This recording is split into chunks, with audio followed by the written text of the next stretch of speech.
Welcome back. You're still watching Network Africa on Channels Television. The United Nations has announced a $12 billion fund aimed at curbing mother and child deaths. This is a very significant move as maternal mortality has declined by 45% since 1990, but universal access to reproductive health care remains out of grasp for many women in developing countries.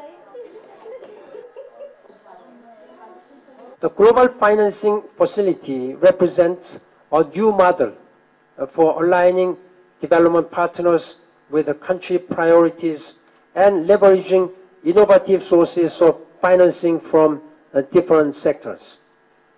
It is a potential pathfinder for broader post-2015 financing. The facility, or the Global Financing Facility, unifies resources from international donors, the private sector, and developing countries with a goal to end preventable maternal and child deaths by 2030. It has the flexibility to finance investments in other sectors, such as education, water, and sanitation, if they have a significant impact on our goal.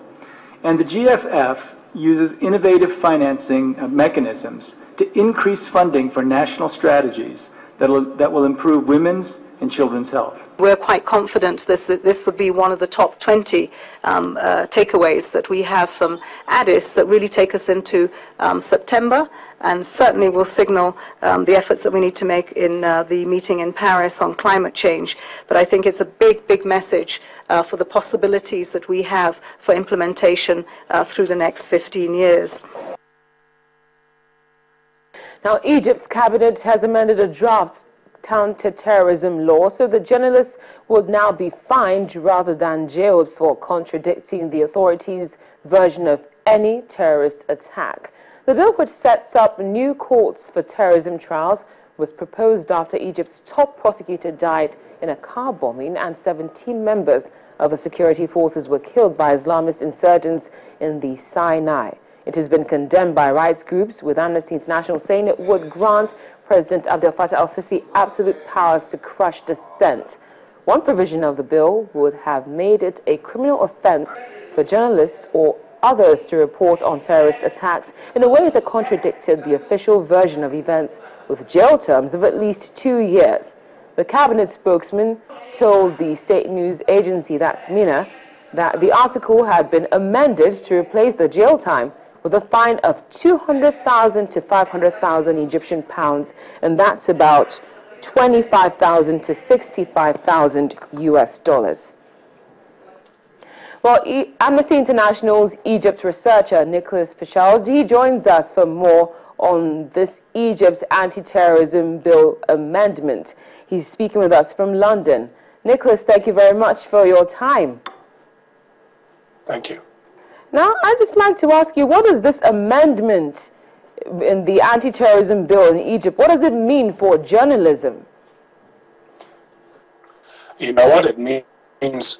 Very little. The authorities wanted to jail journalists for telling a different story than the one that from the official narrative. Now what they're doing is fining journalists thousands of dollars simply for doing their job. It's going to silence journalists, and it's going to have wide-scale repercussions on civil society in Egypt. This law is a devastating assault on the fundamental freedoms of ordinary Egyptians. It'll make the work of journalists that much harder, and it'll punish human rights defenders who are doing life-saving work in the country. Now, Nicholas, what caused the adjustment in the bill from moving from jail time to actually paying fines? Could it be the pressure which the Egyptian government came under, including pressure from Amnesty International? Absolutely. There's an international outcry over this law, but there's also been an outcry in Egypt. Egypt's journalist syndicate slammed the law, saying it would prevent them from doing their jobs. But I think there's a bigger picture here. We have 18 journalists in detention in Egypt at the moment. One of them, a photojournalist known as Shokan, has just spent over, I think, hundreds of days in detention without charge or trial. The worry is, if this law goes through, then we could see many more journalists locked up simply for doing their job. Now, just before I let you go, Nicholas, is Amnesty International content with how things stand now, in terms of having to pay fines as opposed to jail terms for journalists, or do you have plans to continue to mount pressure on the Egyptian government? No, we're going to continue our campaign, and I think the international community should stand up and bring the Egyptian authorities to bear for trying to crush peaceful dissent in the country. The truth is, this law reads like a secret policeman's wish list. I mean, you give the president unfettered powers, you vastly expand the scope of the death penalty, you set up emergency courts for terrorism.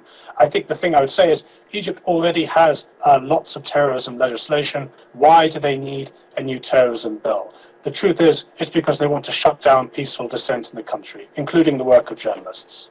Well said. Nicholas Pachal, thank you very much for your time. We appreciate your input right here on Network Africa. Thank you very much. Thank you. Nicholas is an Amnesty International Egypt researcher speaking to us from London. Well, still to come on Network Africa. The African Union has a change of heart and decides to send human rights observers to Burundi to monitor the controversial presidential elections. Details in just a moment.